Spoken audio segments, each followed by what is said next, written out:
and I'm super grateful that you're here. Are you somebody that uses the word try? Because that word can either stall you in your success, or if you are not stubborn, you can do other things to improve so you succeed.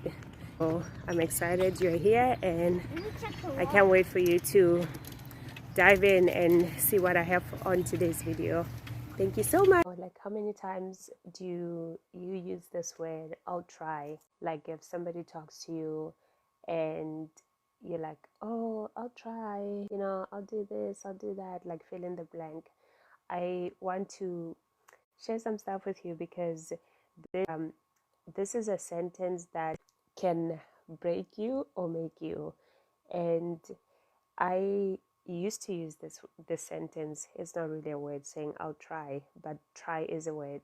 I used to use this sentence until my mentor pointed something out to me. And, you know, over the years of working on myself, on my mindset, I realized that limiting myself by using that word. And I'll give you an example, and I'll share some stuff that I've learned along the way as well. Like I said, I used to say, you know, if somebody asked me to do something, I'd be like, well, I'll try. And I've learned that it's a sentence that we use because we don't want to commit to something. And it might sound a little crazy, but it's true. I mean, think about it. If a friend invites you for, you know, say for a walk, and you say, I'll try, it's because you are really not invested in the idea. You're not really committed to the idea of going for that walk. But if you say, I'll do it, then by saying that, you are committing and you are setting yourself up for success. I mean, I'll use this as well in fitness.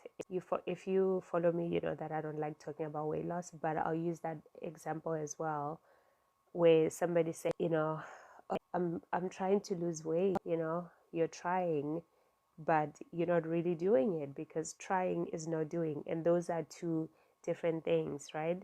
But once you get to a point where you understand and you're not really scared of commitment, then it's going to help you realize that, you know, you can switch things around and use words that are empowering instead of using words that are limiting, and words, hopefully you can hear me, words that set you up for failure, like, you know, saying that I'll try or I'll think about it. I mean, it's probably different for me because I'm a Taurus. So I'm never in between. I'm here or there. You know, I'm never like in the middle. I'm never like, oh, maybe.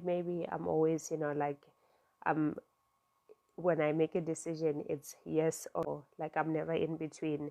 And I'm going to give you some things too that can help you if you are on a health and wellness, things that can really, because words are so powerful, things that can improve the way that you show up. So, for example, I saw something on Instagram a few weeks ago, or maybe a few months ago.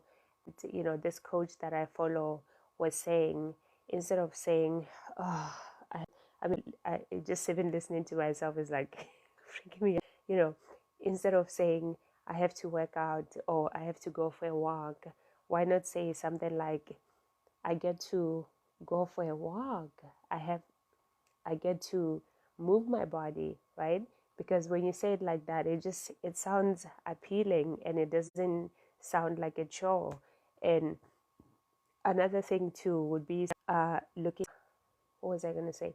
Looking at why you do. I get to do this because I want to be able to, you know, lift the groceries out of my car. I get to do this because I want to be able to pick up my child, you know. I get to do this because I want to be able to, you know, run after my child, right? Like, if you look at things like that way, instead of just a number on the scale, because diet culture in society like brainwashed us to be always, you know, like, oh, you have to exercise, or you have to move your body to be able to fit into a dress, or you have to do this because of blah blah, like whatever your reason is. But if you come to it like that, then like I said, you're not setting yourself up for failure. And also you shift your mindset, and you have a goal that's what's the word, I don't know what the word is. But so let me give you an example. So say for example, you want to lose weight, and you start your wellness journey, and you get to reach your goal. Or maybe you're watching this video and you want to gain weight, because that's me. That was me a long time ago, and that's me working towards. But like I said, I never look at the number on the scale, because I don't believe that. But if you're watching this video and feel you want to either gain or you want to lose weight, what happens when you get to that point, right? Because most of the time we know that once you get to that point, if you were just motivated by the number, then you are either one, gonna give if you don't get your goal, and then two, you are going to be super frustrated, right? And then obviously give up and feel like things don't work. But if you change your mind around, mindset around the words that you use, because words are so powerful, then it really motivates you, and it helps you shift things, so many things. And I'm sharing these things with you because these are things that I do. There are days where I don't feel like doing things, but instead of coming at it like, oh my gosh, like, why do I have to do this? I say to myself, I get to do this because of. For watching. I hope you got some value, and please let me know what your biggest takeaway was on this video. And also, don't forget to like this video and hit that notification bell, and subscribe.